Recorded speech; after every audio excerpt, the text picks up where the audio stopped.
This is The Thunder Zone, a Tampa Bay 28 podcast original. Let's talk Bolts.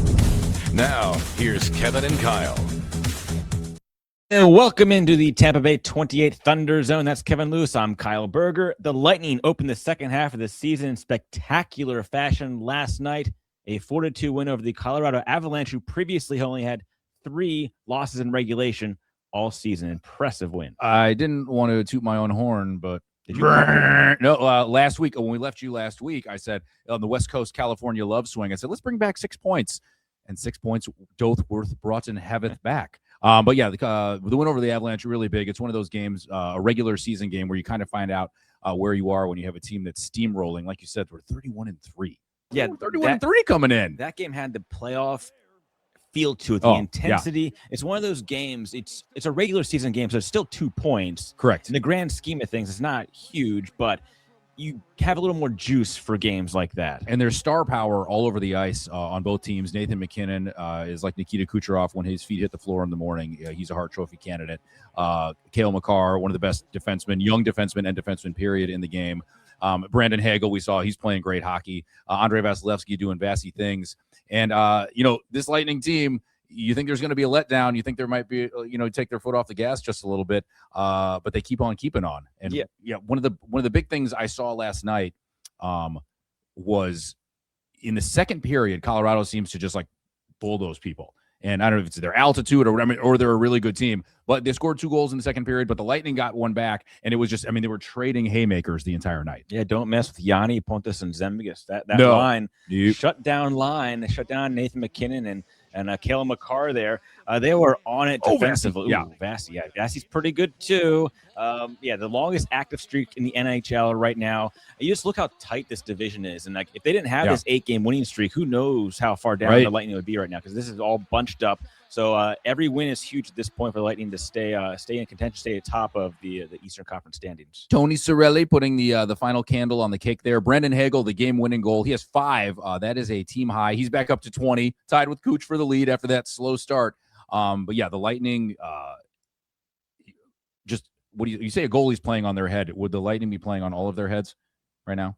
Is that what you say? Because the goalie played on his head, and you're like, hey, yeah. Well, especially when you have your third or fourth line of, like I mentioned, Yanni, Pontus Holmberg, and Zemgus Girgensons. Your third or fourth line is your shutdown line, shutting down the top line of the other team. So whenever your top line's out there, they're playing against a lower line. Right. So that trickle-down effect is huge whenever you have a line like that step up like they did last night. And I'm going to steal a stat from the great Brian Engblom from the television broadcast. I didn't realize. He said that through the midway point of the season, 78% of games were 1-goal games, or games that were 1 goal that were made 2-goal games by an empty netter. So a lot of close games, Lightning around 500 in that department, but still a big W at Benchmark International. And we kind of have to go and like rewind to before the game, because that was a huge moment as well. Yeah, the 1,000th career game celebration ceremony for the legendary, we can call him legendary, Hall of Famer, future Hall of Famer, no question. Famer, John Cooper, 1,000 games. Now, I went to morning skate that day, and their media relations guys like, do not ask him about 1,000 games. He's tired of talking about it. Okay, save it for after the game. Sure. So we talked to him after the game all about the 1,000 games for John Cooper. I watched my kids grow up in the video, and if you kind of watch, they're in it a bunch, but they're like little tykes for most of it, and now you're standing beside them, and my son, whatever that mop he has on his head is almost as tall as me. So it's just cool when your people get to grow up with you in all this whole time that's gone on, all the ups and the downs. And so for me, like, I could see the joy in my kids' faces and my wife, and that was the big joy for me. And the fact that, come on, Scotty Bowman narrated it. Like, that was super sick. Super sick. Now, John Cooper has a law degree, and I wonder in his days when he was coaching the Green Bay Gamblers, if he wondered if maybe being a defense attorney would have been more lucrative. But here he is, 15 years later, and one of the best coaches in the game and a 2-time Stanley Cup champion. Yeah, he mentioned Scotty Bowman, I believe, Sarasota native? Yes. Scotty Bowman, Red Wings legend. Pretty sick. Pretty sick. Yeah, I guess he would never use that word in a courtroom. No, I don't think so. But one of the reasons that the Lightning are in the position they're in is a guy we talk about almost every week, number 43, another member of the beautiful bald brotherhood, Darren Radish. Defenseman Darren Radish, yes, on the road trip. He had a big road trip. He had a Monster. hat trick for a defenseman in that San Jose game. You can watch these slap shots here. Why are we showing you these slap shots? Because they are the highest average shot speed for a hat trick on record ever. 93.16 miles per hour when you combine all three of his shot speeds there. I asked John Cooper before the game about how does Radish generate so much power on that slap shot? It's like anything. Why can guys in baseball hit home runs and other guys can't? Why can a quarterback throw a football and most of the other guys can't? You know, it's there's probably a little bit of genetics in it. There's probably a little bit of how they were taught growing up. I wish I had it with my golf swing a little bit better of contacting the way Ratty does, which is ironic though, because Ratty is a heck of a golf player. I think he might be our best guy. So maybe there is a little correlation between how you shoot the puck and how you play golf. But it's he works at it as well. But it's an asset and it's a weapon when you have it. And you know, especially proven in the San Jose game, you know, the way he can pound those pucks is it's big for us. Long drive competition. I smell one. Darren Radish, John Cooper. And it's kind of like a golf swing. I mean, the golf ball, same spot. I think it was, we talked to Nick Paul, I want to say last year, somebody who on the team, it escapes me now, but said, you know, a lot of guys, some people say, oh, don't, because it messes with the swing. But some people say they like kind of the motion and, you know, you have to focus on the ball like you do the puck. But whatever Darren Radish is doing, he should probably keep doing it. You know, the Lightning have struck gold with Darren Radish, with Hedman out, McDonough out. Unbelievable. Here you see it's a contract year. I mean, he's having almost a career season. He has 36 points right now, 12 goals, 24 assists. His career high is 37 points, which he set last year. He's got a whole half a season to surpass that. He's going to blow that away. I mean, and like we said at the beginning of the year, if you said Darren Radish was going to be, and I don't want to make it sound like Nikita Kucherov is going to do what he does every year, right? Like he's going to be a guy who's in the hunt for the Art Ross trophy. Brandon Hagel has 20 goals. But if you said a guy like Darren Radish is going to be arguably the most important player on the team that you didn't think was going to be one of the most important players on the team, you would have been like, wait, how do you spell Radish at the end? You know, so the number 43 is doing it big so far. Yeah, he's a top 5 defenseman when you look at points, 36 points. Of course, Cale Makar, who we saw last night, he is the top defenseman in points. And with Hedman out, I mean, Radish has also been the force on the power play. The power play is taken a notch up. Right. Since Yeah. Been out. Right. In the past couple of weeks, looking better and better. The percentages of goals, they're getting opportune goals, power plays, or just after. So, we will see if he continues that climb, and hopefully, when Hedman comes back, whenever that is, end right. of January, around the winter break, I guess we can say, does Radish keep that power play one spot, or does Hedman come back and take it? I think Radish stays there and put Hedman on the dance with who brought you, and let him run wild, let him keep going for sure.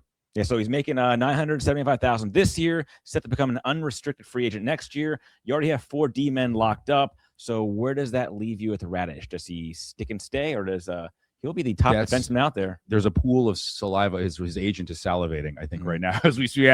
Visual 3 to 5 million maybe next year. All right, lots more to come on this edition of the Thunder Zone.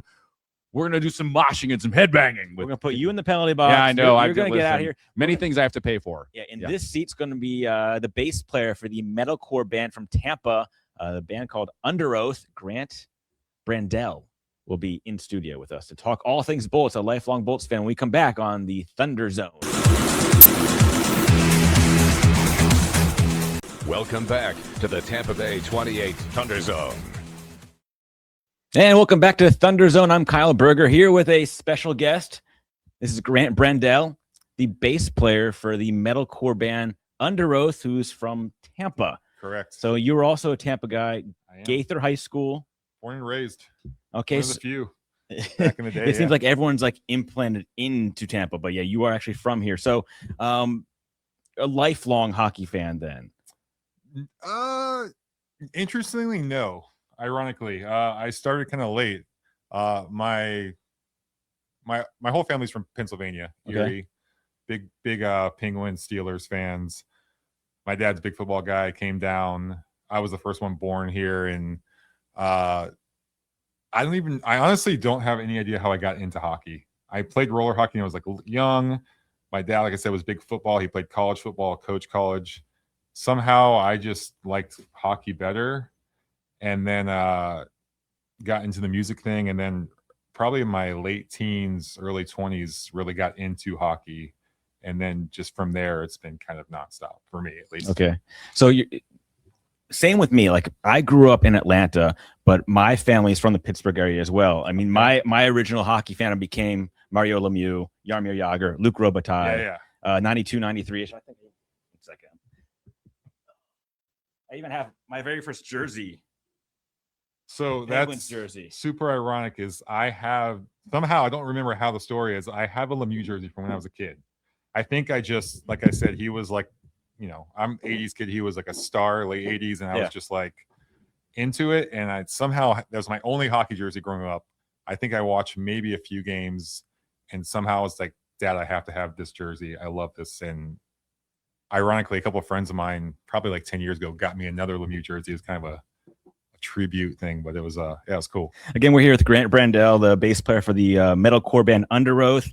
Huge Lightning fan, but you also played the game. So you had a beer league game last night. How'd that go for you?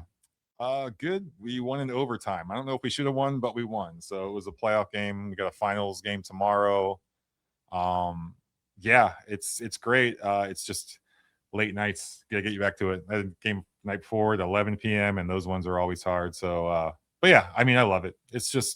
It's a passion. When did you first start playing hockey? Because when the Lightning got here is when it really kind of started taking off with kids and high school. I was teams. gonna actually, I don't know if you know this, but I had season tickets. There was only one season here. My dad got me season tickets to the Tampa Bay Tritons. Did you ever hear of this Nah, team? I never heard of the Tritons. They are in the International Roller Hockey League, and they're a Tampa team. Mark Messier owned the team. His brother coached it, and they played where the Lightning played at the event center for 1 year, and that was it. And I had season tickets for that, and that was kind of my it was roller hockey, but that was kind of my gateway. The Lightning had just got here like the year before, so that kind of picked up, and then I started getting into roller hockey. Obviously, being here, high school didn't have any hockey at the time, wasn't a thing. Played a lot with a lot of friends. Do you know? I don't know if you know this, but there's actually the Lightning redid a rink I used to play a lot. It was kind of near Sly and Florida Avenue. Yeah, they redid the whole thing. I played there way before they redid it. It was very poor, and just like you just show up and play for as long as you can.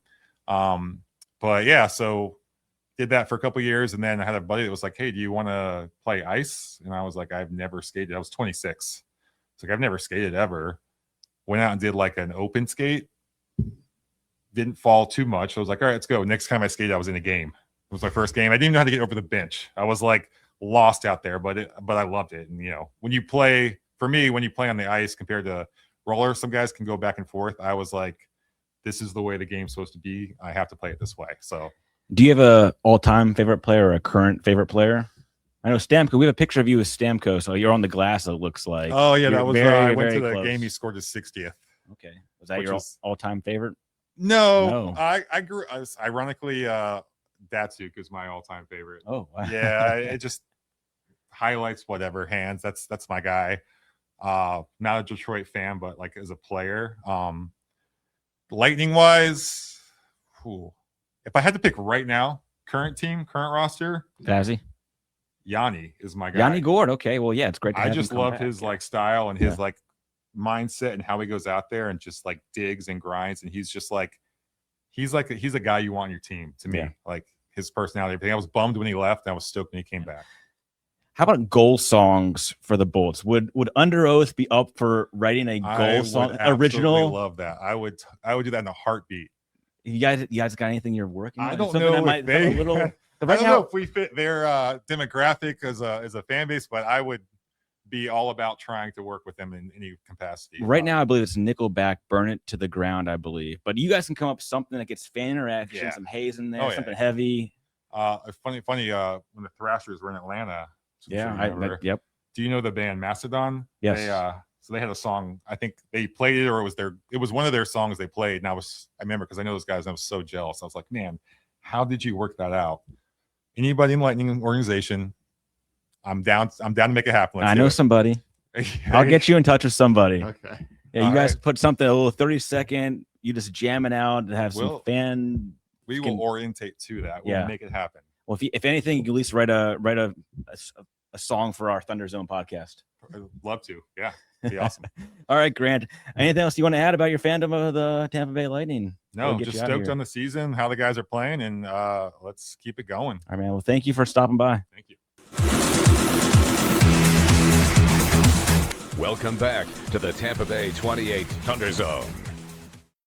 Under oath, almost the official band of The Thunder Zone yes. and the goal scoring at We Benchmark need a International. jingle. We need Grant Brandell and his friends to write a jingle. A jingle, Like a hardcore jingle. Yeah, right. It's not a jingle sounds kind of weak. Yeah, weak. But yeah, you know no, what that's I mean. It's like a 30-second promo for us. Grant and yeah, whatever. Listen, we want all that smoke. We want Okay, so it's funny because there are certain words we can't say about a certain competition coming up overseas where a bunch of really good players from different countries play together to get a real big prize at the end. But you know what I'm talking about. I don't know. What you're talking about. Sure. Tell me more. If you want to, Micah Ruzioni would know something about that. Lake Placid. Anyway, see Miracle on Ice, that movie Miracle. That's coming up. Kurt Russell, Dynamite in that movie. Yeah. Shout out Mark Johnson, Madison, Wisconsin. Best player on that team in the tournament, by the way. Anyway, the Lightning are stacked for this competition. I think 10 NHL players plus one more in the minor leagues who's Right. playing for Germany. I can say that, right? Oh, yeah. Okay. Yeah, that's where he's from. Okay. Yeah. Yeah. And then plus you got John Cooper, head coach for Canada, Julien Brisebois, GM for Canada. So gosh, you got 13 total representatives from the Tampa Bay Lightning in on these national rosters. There you see, two more were added today, by the way. But yeah, Jake Ensel, USA, Braden Point, Anthony Cirelli, Brendan Hagel, all for Team Canada.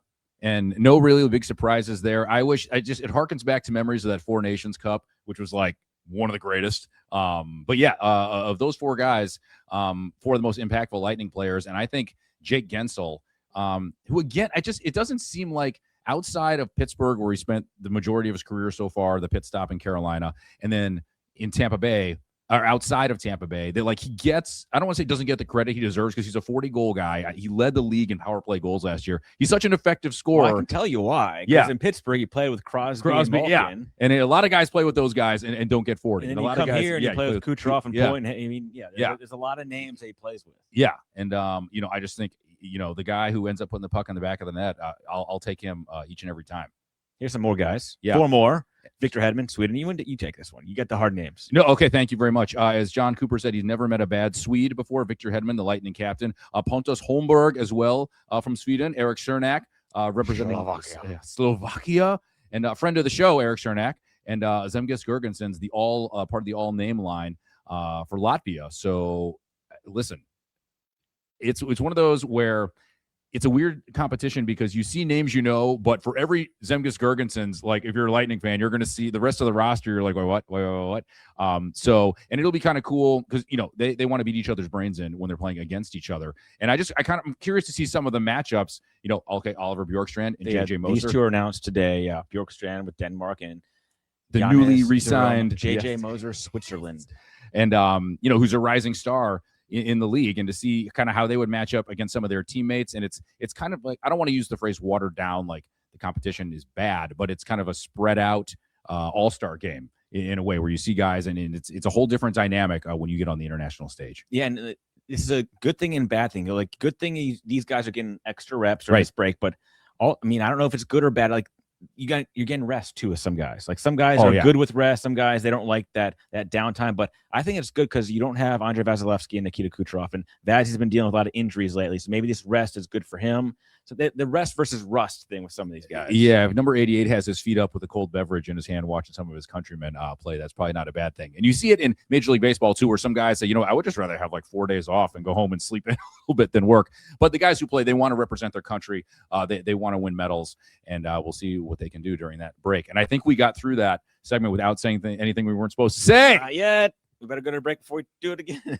No retainer here, buddy. When we come back on the Thunder Zone, we'll go look at the road ahead for the Tampa Bay Lightning, a road trip. Only 3 home games for the rest of the month, so we'll find out where they're going next. Welcome back to the Tampa Bay 28 Thunder Zone. And welcome back to the Thunder Zone. That was not under oath. You just heard. Waiting for that jingle. Come on. Jingle. All right, let's take a look at the road ahead for the Tampa Bay Lightning and the upcoming schedule. literally on the road.